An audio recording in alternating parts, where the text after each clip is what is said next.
नमस्कार दोस्तों, supreme court ने एसबीआई को फिर एक बार फटकार लगाई है। Chief justice of India D Y Chandrachud ने एसबीआई को इलेक्टोरल बॉन्ड पर इलेक्शन कमीशन ऑफ इंडिया को अधूरी जानकारी देने पर यह फटकार लगाई है। सुप्रीम कोर्ट के आदेश पर एसबीआई ने 12 मार्च को इलेक्शन कमीशन ऑफ इंडिया को इलेक्टोरल बॉन्ड से जुड़ी जानकारी दी। 14 मार्च को इलेक्शन कमीशन ऑफ इंडिया ने अपने वेबसाइट पर इस इलेक्टोरल बॉन्ड से जुड़ी जानकारी को अपलोड कर दिया, लेकिन जब जानकारी बाहर सामने आया तो पता चला कि यह जानकारी अधूरी है, यानी कि इसमें यह जानकारी नहीं है कि किस पॉलिटिकल पार्टी को किस कॉर्पोरेट घराने ने कितना चंदा दिया। एसबीआई के द्वारा दिए गए जानकारी में किस कॉर्पोरेट घराने ने कब इलेक्टोरल बॉन्ड खरीदा, किस पॉलिटिकल पार्टी ने कब इलेक्टोरल बॉन्ड को भुनाया, कितने चंदा किस पॉलिटिकल पार्टी को मिला, कितना इलेक्टोरल बॉन्ड किस कॉर्पोरेट घराने ने खरीदा, ये जानकारी है। लेकिन इस इलेक्टोरल बॉन्ड का यूनिक नंबर गायब है, जिस यूनिक नंबर से यह पता चलता कि किस कॉर्पोरेट घराने ने किस पॉलिटिकल पार्टी को कब और कितना चंदा दिया। जिस पर कल 15 मार्च को फिर सुप्रीम कोर्ट की संविधान पीठ सीजीआई चंद्रचूड़ की अध्यक्षता में सुनवाई की और सीजीआई ने एसबीआई को नोटिस जारी कर 18 मार्च तक जवाब मांगा। Chief justice of India D Y Chandrachud ने कहा कि हमारा निर्देश स्पष्ट था, उन्होंने पूरा ब्यौरा देने को कहा था, लेकिन उन्होंने यूनिक नंबर की जानकारी नहीं दी। एसबीआई को इसकी जानकारी देनी पड़ेगी। 18 मार्च को एसबीआई से जवाब मांगा है। अब एसबीआई 18 मार्च को क्या जवाब देती है, ये तो 18 मार्च को ही मालूम पड़ेगा। लेकिन यहाँ पर सवाल उठता है कि एसबीआई को इलेक्टोरल बॉन्ड से जुड़ी जानकारी साझा करने में इतनी प्रॉब्लम क्यों आ रही है? ऐसा क्या है जो एसबीआई नहीं दिखाना चाहती है, इसे बचाना चाहती है?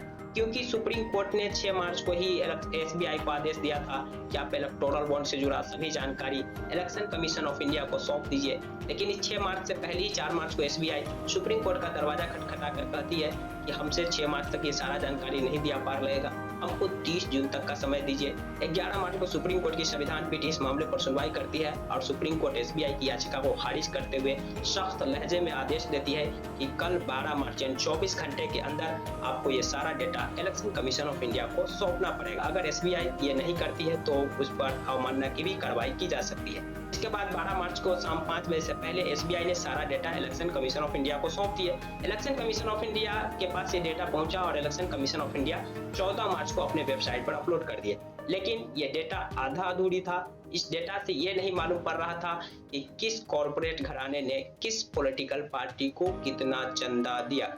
जिस पर 15 मार्च को फिर से सुप्रीम कोर्ट में सुनवाई हुई और सीजीआई चंद्रचूड़ की अध्यक्षता वाली संविधान पीठ ने एसबीआई को नोटिस देते हुए साफ लहजों में निर्देश दिया कि हमारा जो निर्देश था वो स्पष्ट था। हमने इलेक्टोरल बॉन्ड से जुड़ी सभी जानकारी साझा करने के लिए कहा था, फिर यह आधी अधूरी जानकारी क्यों?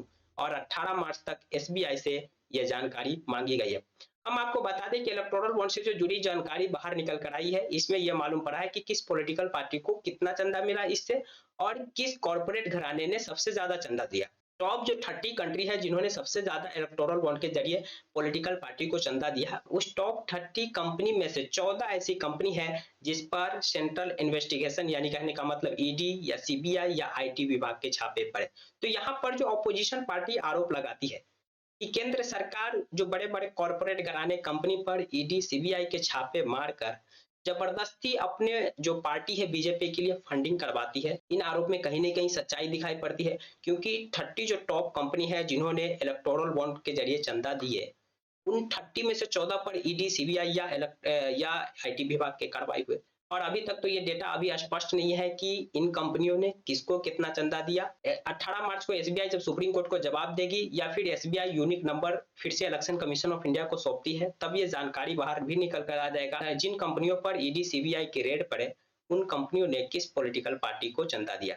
हालांकि अभी तक जो विशेषज्ञ है या संभावनाएं जताई जा रही कि जिन जिन कंपनियों पर ईडी सीबीआई के रेड पड़े उन सभी कंपनियों ने सिर्फ और सिर्फ बीजेपी को चंदा दिए हैं। जानकारी पसंद आई तो प्लीज वीडियो को लाइक कर दीजिए, चैनल को सब्सक्राइब कर दीजिए। अगर आप हमें फेसबुक पेज पर देख रहे हैं तो फेसबुक पेज को फॉलो करना ना भूलें। Thank you for watching.